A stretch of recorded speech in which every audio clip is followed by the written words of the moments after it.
Good afternoon, everybody, and welcome.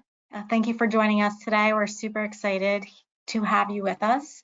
My name is Toni Carroll. I am the South Carolina State Manager and Chief Training Manager here at Security Title of Baltimore, and I'm going to be moderating today's presentation. But before we begin, we have a few housekeeping tips. I just want to let you know you're all in listen-only mode. But we will be addressing questions at the end of the webinar. There's a chat box there. Just go ahead and put those questions in and we will be addressing them. If we don't get them to all of them, then either Brian and I or your title rep can help you get those answers. Today, we are very excited to have Brian Webster. He's the president of NotaryCam, speaking on e-closing adoption within the title and settlement communities. This is a subject I am truly passionate about, as well as Brian. And just really trying to modernize our industry and how we can do that. And I know there's a lot of questions that Brian's going to answer for us, but welcome, Brian. Can you tell us a little bit about yourself? Yeah, thanks, Toni. I really appreciate you having me here today. And like you, I'm very passionate and excited to be able to talk about this. My journey in the digital mortgage space, gosh, probably started when I started as a loan officer 20 some odd years ago. But it really kind of kicked off when I was at CFPB and we did the e-closing pilot. From there, from there I went to Wells Fargo and Freedom Mortgage and was able to implement their digital mortgage programs at both organizations and really learned the value of, your title and settlement partners and their buy-in and truly making it a partnership and going on this journey together. And when I was approached and had the opportunity to come over to NotaryCam, being a Stewart company, having that same kind of idea and vision to really, empower the title and settlement community to play a major role in this, it was an opportunity that I really couldn't pass up. So I joined here at NotaryCam back in August of last year, and we're going strong and charging and trying to promote education and adoption of all of this, just like we all are. So, we're doing everything digitally in a transaction today, right? They're signing a mortgage commitment digitally, they're signing the real estate contract, they're doing that all digitally, and then we get to the table and it like, whoa, comes to a complete halt. And then we're, kind of going back to the 1900s, this way back in the Stone Age. Yeah, deforest Oregon in order to close a mortgage transaction is what we always say, yeah. So let me ask you, why Ron? Why should these title companies consider Ron? What benefits does that have? So I think there's really kind of four main categories that we hit on that can be realized, especially with the title companies. The first one really being efficiency. You can look at being able to streamline both your pre-closing and your post-closing process by being able to engage and getting the documents, the transaction, all the details, digitally from all the partners, conducting it electronically, and then being able to kind of reap the benefits in your post-closing. So because of some quality reviews or improvements that you can get, you can really kind of streamline your post-closing reviews, speed up the time to return the documents both to the title, to the underwriter, and to your lender. And with that, of course, you increase your capacity, which is another one of the categories. By not needing to send someone out and have all of the parties come together for a closing, it allows you to be able to close more loans with the same or reduced staff. That in itself is cost savings, and so in an environment today, that's very important for everyone to be able to pay attention to. Quality is another one. So being able to reduce errors within the closing package. So when a closing package gets loaded into either an e-closing system or within the RON system itself, everything gets tagged, all the signatures, the dates, the initials, and with those tags, the transaction cannot be completed and closed out until each one of those tags are completed. So you'll ensure you're not going to miss a signature, you're not going to miss a date. There's not going to be something going back and finding the notary that you'd sent out to do the closing or trying to track down the borrower after the fact to make a correction to the documents. Basically, you're able to ensure that quality during the session and ensure everything is 100% complete before you close that out and move on to deliver back to the lenders. And then the one that we've been talking about since the very beginning, right, is a better experience. You know, everybody talks about the borrower experience and really improving the borrower experience. And, you know, the borrower isn't just the lender's customer, they're your customer too, right? And everyone wants to be able to deliver that better experience when they walk away from the closing table. You know, had the same kind of feeling of being run through the ringer, and a hand cramp from trying to sign so many documents at the closing table. But it's not just the borrower experience that can really kind of benefit from this. You know, the title company, the agents, the notary agents can all, you know, realize the benefits of being able to do this electronically and the convenience that it delivers, as well as, you know, the real estate agents, your realtor partners that you're working with. You know, they don't have to drive to the closing if they don't want to, right? They can log in and be a participant into the session within our platform and with most of the platforms as well. And so they still feel that ceremony, especially on a purchase transaction. And so it really kind of expands through all of the stakeholders involved with the transaction that can really begin to see the benefits of that better experience. You know, I hear a lot that people don't think it's secure, you know, there's a bigger chance for fraud, but I really do think the total opposite of that. Between KBA and we keep talking acronyms, right? We're a world of acronyms. So RON being remote online notarization, KBA being knowledge-based authentication. Can you talk a little bit about some of the security and what you have to go through to be able to enter a RON session? Oh, absolutely. So it's defined by both, you know, state statutes and implementing regulations, but many of the title underwriters also have their own specific requirements related to identity proofing or validating the identity of the signer entering into the transaction. So every signer has to go through MFA, another acronym, multi-factor authentication.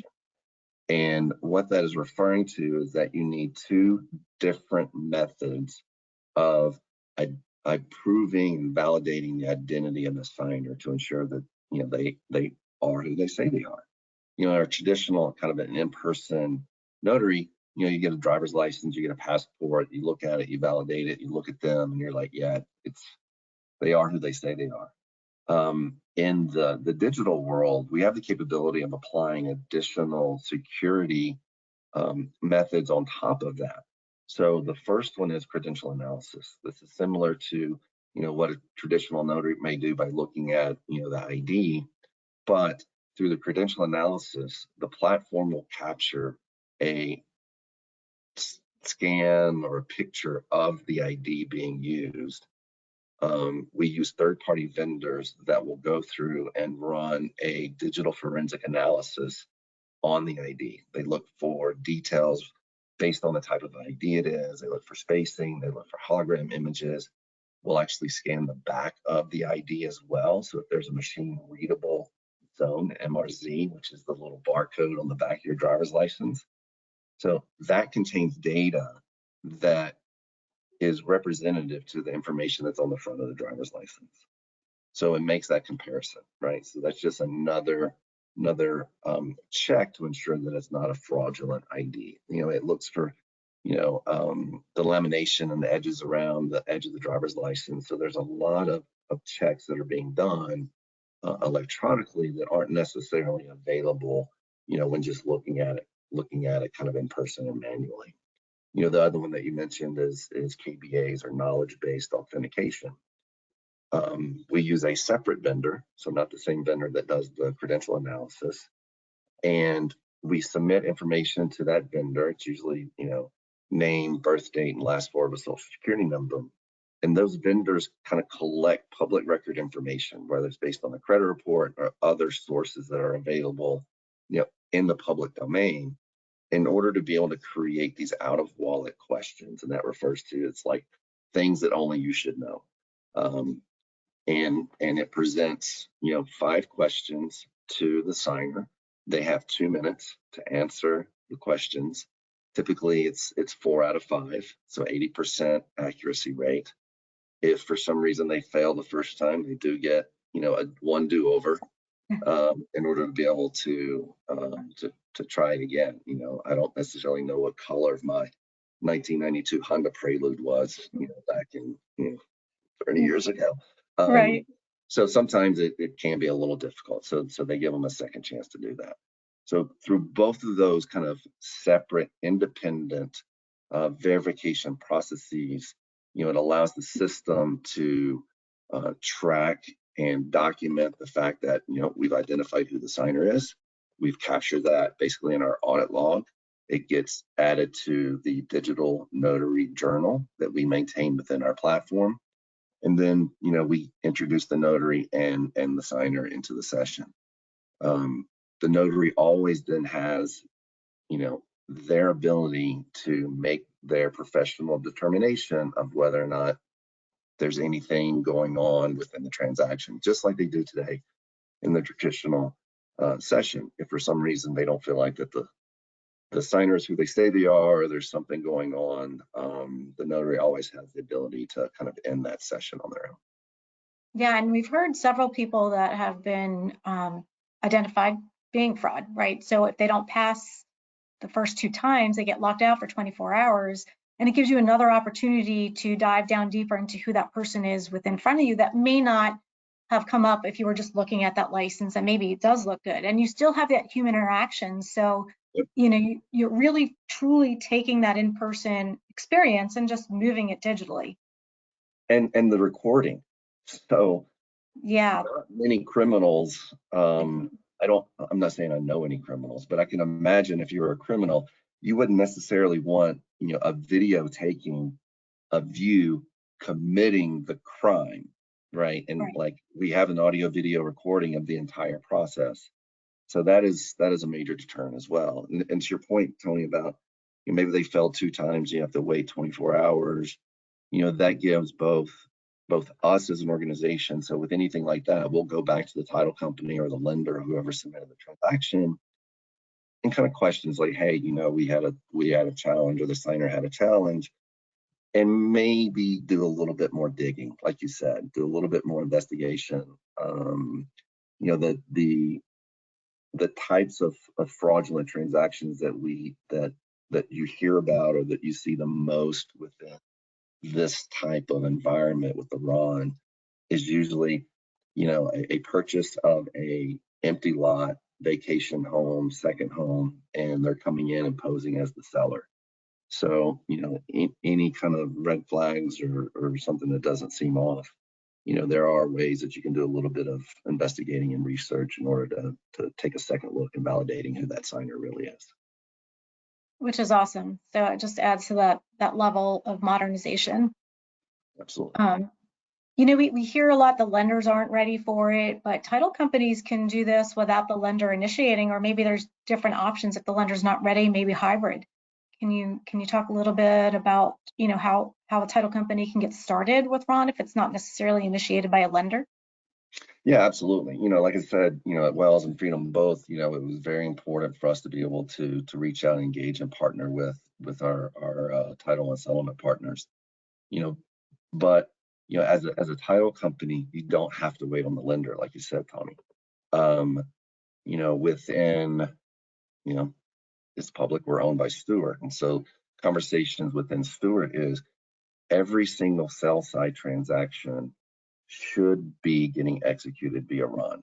And there's really no reason why you as a title and settlement company can't take advantage of that today, right? I been on the sell side of transactions before, and it's like, why do I have to go into the office? Right?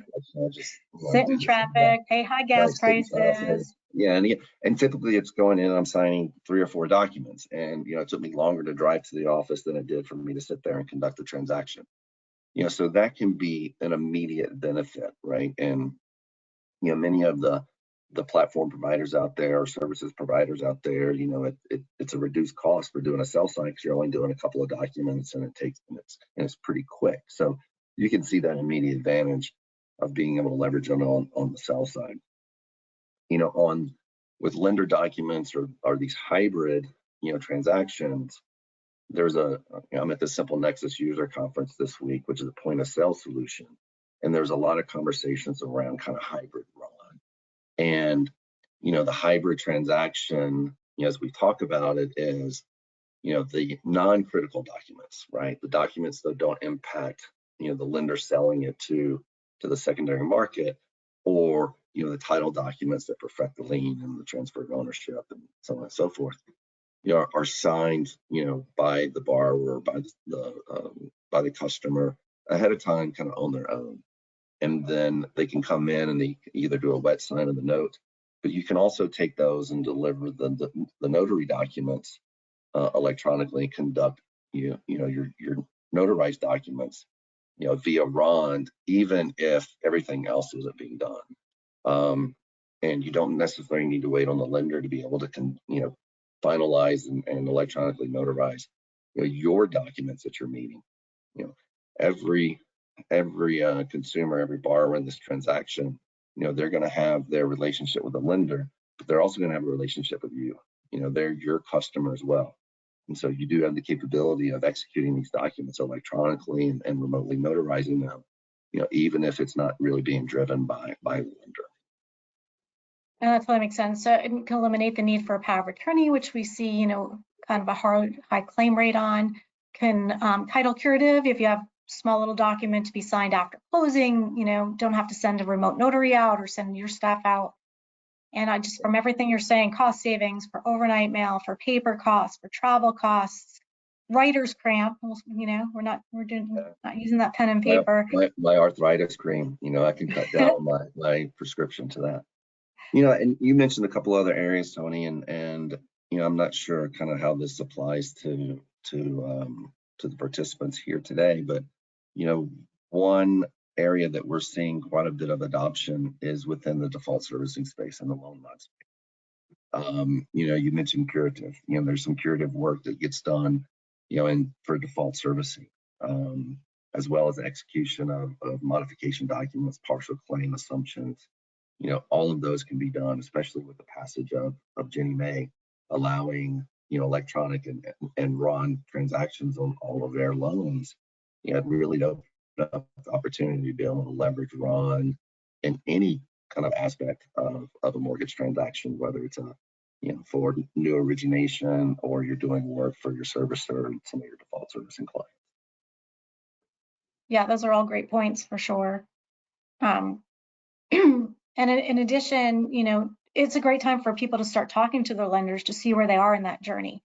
You know, the biggest holdup, I think you probably could talk better, is probably technology. They need that e-note to be able to do a full RON transaction. But we've heard other acronyms, you know, RIN and IPEN, and you know, there's so many different options that are out there just to even get started in a certain capacity. You know, you want to talk a little bit about that technology and what does your crystal ball look like and on where this is going to be? I wish it was a lot more clear than it currently is. No, so like with, you know, I'll just kind of talk about it from our strategy and our focus here at NotaryCam and how that really kind of relates and fits into, you know, empowering the title companies to be able to bring this, you know, back in my CFPB days and Wells and everything like that, you know, I was always curious as to why the lender was really driving the technology. You know, it's the title, the settlement company, you know, it's your transaction, it's your process, it's your closing. You know, they're your client too. Why can't you just get a better pen and a better piece of paper in order to conduct these transactions on behalf of all your clients? Every real estate transaction has a title company. Not every single real estate transaction has a lender.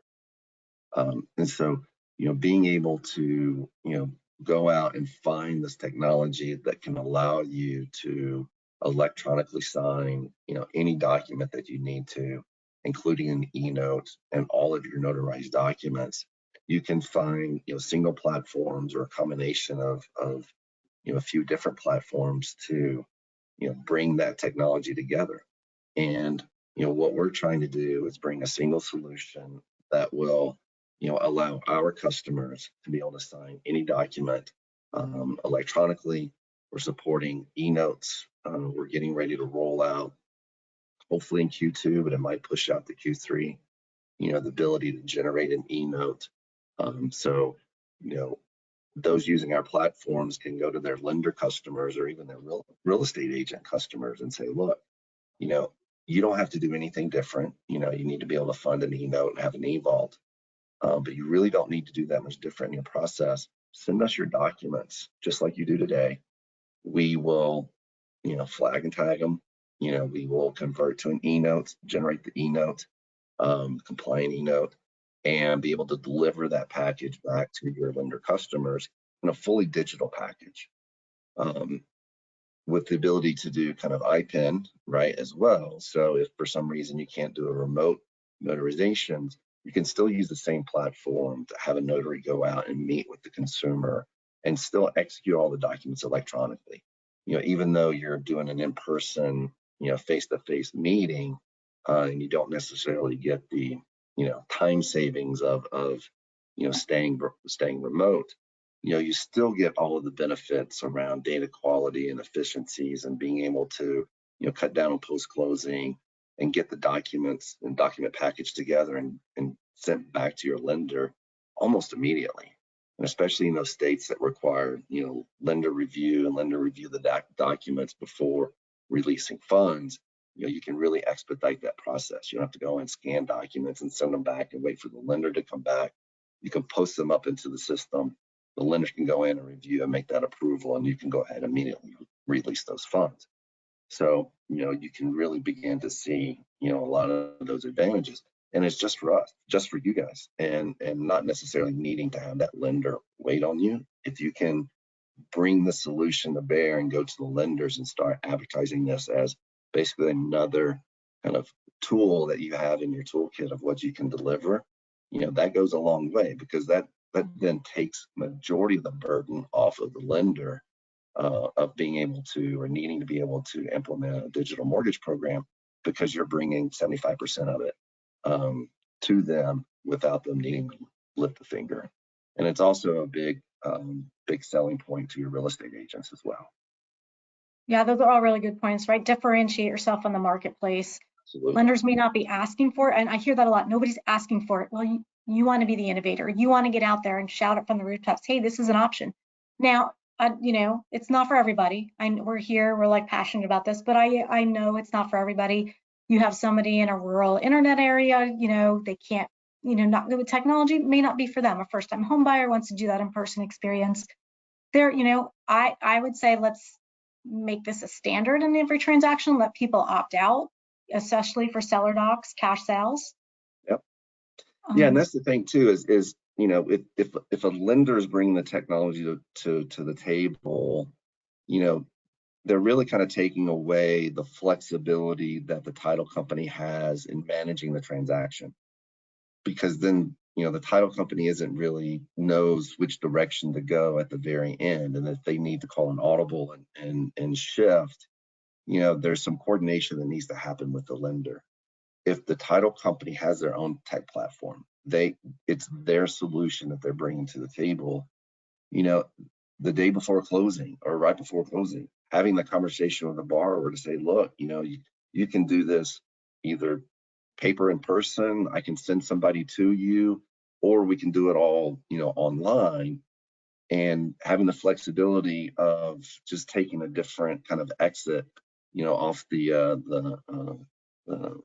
road to the journey to the closing table. It provides that flexibility for the title company to make a switch really easily in order to meet the needs of the consumer, or if something comes up, like you said, a technology issue, it gives you the ability to pivot very quickly. Which is perfect. Yeah, paper out, send a remote notary if you have to. Yeah, absolutely. And then you have to go back to the lender and say, oh, we've got to switch this, we got to switch that. What I did at Freedom is basically we inform the title company what type of transaction that it was eligible for, right? Like how can you be, can I do this remotely? Can I do it electronically or in person or what? And then left it up to the title company and the borrower to make the determination of how they actually wanted to close that transaction based on the options that we provided them as the lender. That's perfect. All great information. So if somebody wanted to get started today, how would they do that? Well, they can reach out to me personally at brian.webster@notarycam.com. You can also send an email to sales@notarycam.com. Toni and I are passionate about this. And, the thing that we're fighting against, I think, is the status quo, the legacy, and the education. And, even if you don't sign a contract with NotaryCam, I still want to be a resource and an advocate for this, for everybody to move forward and to really kind of grow the adoption. So happy to help out and provide any type of answers to any questions that you may have. The kind of the first and foremost question I would ask yourself is really, what type of services do you want to be able to provide to your customers, either to your lenders or real estate agents? Do you need just a software that you can bring in-house and use your own closing agents and notaries to be able to execute? Or do you need a partner that can bring the remote notary services, into your operation? So basically you just send the closing over to them, they go out and they make sure that it gets executed. So just asking yourself a few questions to get started. And again, I know I am, and I'm sure Toni would be more than willing to help you kind of go through some of those initial questions and, establish a little checklist in order to make sure that you start down the right path, and end up in the exact same spot that you want to be. 100%. There's 42 states, SDC, that have RON laws that are specifically passed. So you want to familiarize yourself with those RON laws for your state. You also have to make sure that your county will accept digital signatures. So that's a really important process. If you look in the chat, I put several different resources available for you to get different information on RON. You can check out the NotaryCam website. Alta has amazing resources. There's a link there. NBA, the National Notary Association, Fannie and Freddie have different guides that'll help you along. MISMO, am I missing you? There might be a Freddie has another one, the Property Records Industry Association, specifically as you mentioned about county recording and what they'll accept. That's another good resource as well. And then the Secretary of State, you need to check that out to see what is required for your specific state. Make sure that they're ready, what requirements you need to go through. They do have certain platforms you want to list that are listed there. NotaryCam is on most of those. So you want to check all of those out. We do have a few questions. We have 2 minutes left, Brian. This has been great information. Thank you so much for being here. And I'd like to address some of these questions. The first one being, I don't know if this is still up for debate or not, but we can discuss this a little bit. Are digital signatures valid in court should a transaction end up in litigation? They are. There's been numerous case laws that have been brought forth, regarding electronic signatures. The passage of UEDA, I think it was I can't remember which came first, eSign or UEDA, basically provided, the federal regulation related to electronic signatures. And then I think New York has their own kind of version of UEDA, which is the Uniform Electronic Transfer Act, which allows interstate commerce for electronic contracts. And so that set basically the statute and the standard as far as the recognition of electronic signatures. One thing to check with your underwriters, your investors and partners, is under eSign, a check mark can be considered an electronic signature. And so there may be other partners and stakeholders that require a higher level of standards, such as an actual biometric signature capture electronically that gets applied to the document. But all of those are very easily kind of attainable, and there isn't really any kind of issue or challenge with actual electronic signatures here in 2023. Perfect. That's great. Also, too, I want to mention you want to make sure you're signed up with the Alta registry, because there you can designate whether you are ready for eClosings, digital closings RON, so that your lender can see that. That'll be visible to them. And talk to your underwriters and make sure that absolutely, you understand everything that your underwriters are going to require in order to conduct a remote notarization.